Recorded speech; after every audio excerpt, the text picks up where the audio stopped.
Welcome back to the Observable Unknown. Before a word is spoken, before a face is read, before intention is declared, distance has already decided what is possible. How close you stand, how far you retreat, what space is permitted, and what space is forbidden. Tonight we explore silent architecture that governs every human encounter, the geometry of intimacy. In the early 1960s, anthropologist Edward T. Hall introduced a term that quietly reframed social life. That term was proxemics. Hall observed that humans maintain consistent spatial zones around their bodies, zones that carry meaning long before consciousness intervenes. He identified four primary distances: intimate distance, reserved for touch, lovers, and threat; personal distance, where trust and conversation live; social distance, used for formality and role; public distance, where authority speaks and individuality dissolves. These distances are not arbitrary, they are learned early, they are enforced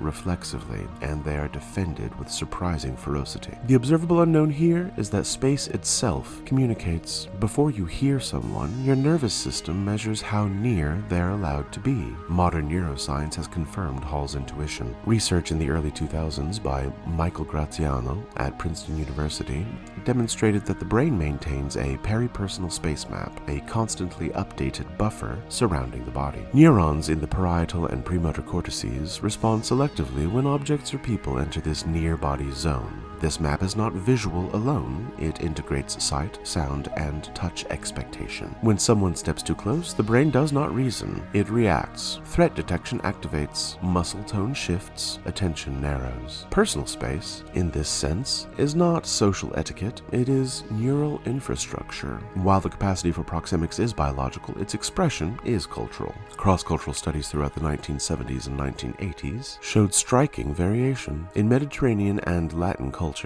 closer interpersonal distance signals warmth. In Northern European and East Asian contexts, the same distance may register as intrusion. Anthropologist David Matsumoto later demonstrated that violations of culturally expected space activate stress responses even when no explicit threat is present. The body obeys the culture before the mind has a chance to interpret it. The observable unknown here is that misunderstanding often begins in inches, not in ideas. Distance also encodes hierarchy. Sociological research by Irving Goffman revealed that those with power claim space without asking. They stand closer, they take central positions, they force others to adjust. Subordinates, by contrast, manage distance very carefully. They angle their bodies, they maintain escape routes, they avoid spatial dominance. This choreography happens below the level of awareness that we maintain as we engage in social exchanges. Power is not only spoken, it is staged, and the stage is measured in centimeters. For individuals with trauma histories, proxemic boundaries often collapse or harden. Clinical research by Bessel van der Kolk has shown that traumatic stress alters the brain's threat detection systems, particularly those governing personal space.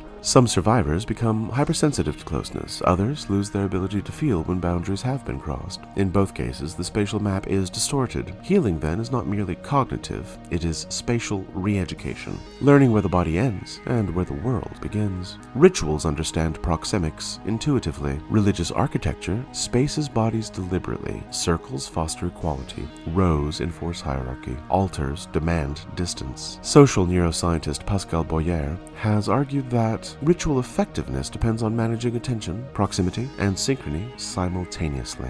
Where you stand determines what you feel. The observable unknown is that meaning often enters through arrangement, not argument. Tonight, notice the distances you keep. Who is allowed near, who remains far, where comfort lives, and where alarm begins. Your body's constantly drawing invisible lines, protecting, inviting, remembering. If this interlude stirred reflection, I would love to hear from you. You can write to me at theobservableunknown@gmail.com or text your reflections to 336-675-5836. And wherever you've listened, please consider leaving a rating and review. Your words help this work find those who are ready to listen. Thank you for attending to the spaces that speak without sound. Until next time, this has been The Observable Unknown.